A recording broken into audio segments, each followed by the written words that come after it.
இனிமே கண்ணை மூடிட்டு கடலை எண்ணெய் வாங்கலாம். ஏன்னா மந்த்ரா கடலை எண்ணெய் இதயத்தின் தயாரிப்பு. வறுக்க பொரிக்க ஏன் எல்லா சமையலுக்கும் மந்த்ரா தான். மந்த்ரா கடலை எண்ணெய், அபார ருசி, ஆரோக்கியமான உடல் நலம். சட்டசபை தேர்தல் செலவு குறித்து அதிமுக பொதுச் செயலர் பழனிசாமி மௌனம் காப்பதாக அக்கட்சி மாவட்ட செயலர்கள் குற்றம் சாட்டுகின்றனர். இது குறித்து மாவட்ட செயலர்கள் சிலர் கூறியதாவது: தேர்தலுக்கு தேர்தல் அனைத்து செலவுகளும் கூடிக்கொண்டே செல்கிறது. இந்த சட்டசபை தேர்தலில் வெற்றி பெற ஒரு தொகுதிக்கு 20 கோடி ரூபாய் வரை செலவாகும். வேட்பாளர் செலவு போல ஒவ்வொரு மாவட்ட செயலர்களுக்கும் தனி செலவுகள் உள்ளன.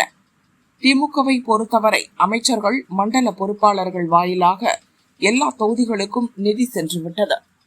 கூட்டாளி கட்சிகள் போட்டியிடும் தொகுதிகளுக்கும் திமுக தான் செலவு செய்கிறது.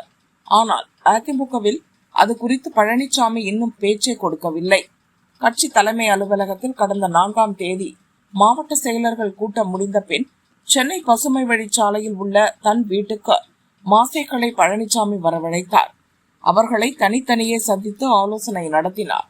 ஆனால் அங்கும் பூத் கமிட்டி, துண்டு பிரசுரம், வேட்பாளர் தேர்வு பற்றி மட்டுமே பழனிசாமி பேசினார். தேர்தல் செலவு குறித்து மாவட்ட செயலாளர்கள் சிலர் அவரிடம் கேட்டபோது, அதையெல்லாம் நீங்களும் வேட்பாளரும் பேசிக் கொள்ளுங்கள் என கைவிரித்து விட்டார். ஏற்கனவே கூட்டணி அமைக்கவும் தேர்தல் செலவிற்கும் டெல்லி முக்கியஸ்தர்கள் வழியாக பெரும் தொகை அதிமுகவுக்கு வந்ததாக தகவல் உள்ளது. அந்த தொகை என்ன ஆனது என தெரியவில்லை.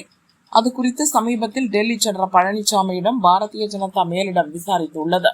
இந்நிலையில் அதிமுகவின் தேர்தல் செலவு குறித்து மாவட்ட செயலாளர்களிடம் கூட பழனிசாமி பேசாமல் இருப்பது மர்மமாக உள்ளது என கூறினர்.